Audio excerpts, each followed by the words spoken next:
14 अगस्त 1947 की रात का एक दर्दनाक किस्सा।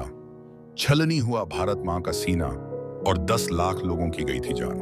दोस्तों, आज हम आपको सुनाने वाले हैं 14 अगस्त की उस काली रात की कहानी। जानने से पहले यदि आप सच्चे देशभक्त हो तो वीडियो को लाइक और चैनल को सब्सक्राइब जरूर कर देना। 15 अगस्त 1947 को भारत आजाद हुआ था। इसके एक दिन पहले की रात 14 अगस्त की उस आधी रात को हिंदुस्तान में जो हुआ उसने देश के इतिहास और भूगोल को बदल कर रख दिया। हम अंग्रेजों की 250 वर्षों की गुलामी से आजाद तो हो गए, लेकिन जाते जाते वह हमें बंटवारे का दर्द दे गए। 14 अगस्त की रात हिंदुस्तान के 2 टुकड़े हुए थे, जिससे लाखों लोग बेघर हो गए। एक तरफ भारत तो दूसरी तरफ पाकिस्तान बना। बंटवारे के दौरान चारों तरफ हिंसा फैली हुई थी। लोग जिनके साथ उठते बैठते थे वे अपनों के ही दुश्मन बन बैठे। बंटवारे की यह दर्द लगभग 10 लाख लोगों की जान ले गया। सरहद के दोनों तरफ से लगभग 1 करोड़ लोग भारत और पाकिस्तान चले आए। एक आंकड़े के मुताबिक उस समय यह दुनिया के इतिहास का सबसे बड़ी संख्या में लोगों का विस्थापन था। जानकारों का मानना है कि ब्रिटिश सरकार ने बंटवारे की प्रक्रिया ठीक से नहीं निभाई।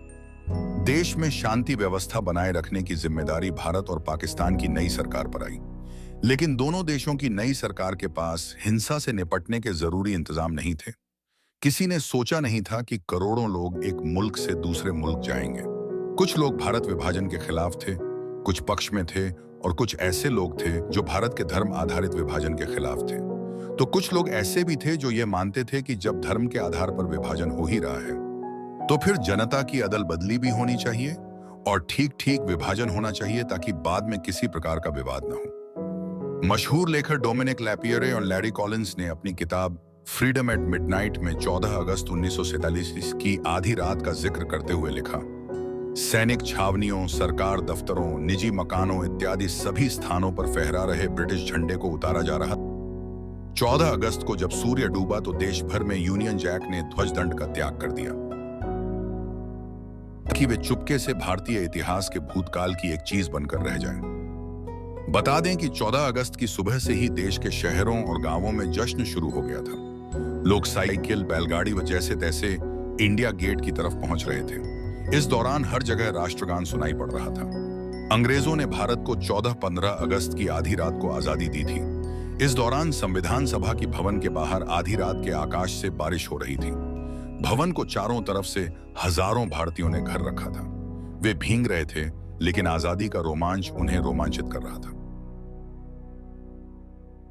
इस दौरान जवाहरलाल नेहरू ने आजादी की घोषणा की। यह समारोह बड़ा ही भव्य था। नेहरू जी सूती जोधपुरी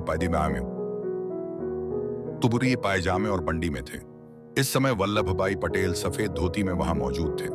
रात 3 बजे तक शपथ ग्रहण आदि समारोह चला, जिसके बाद कुछ लोग अपने घर चले गए। अगले दिन 15 अगस्त 1947 की सुबह जवाहरलाल नेहरू ने लाल किले पर यूनियन जैक की जगह भारत का तिरंगा झंडा फहराया।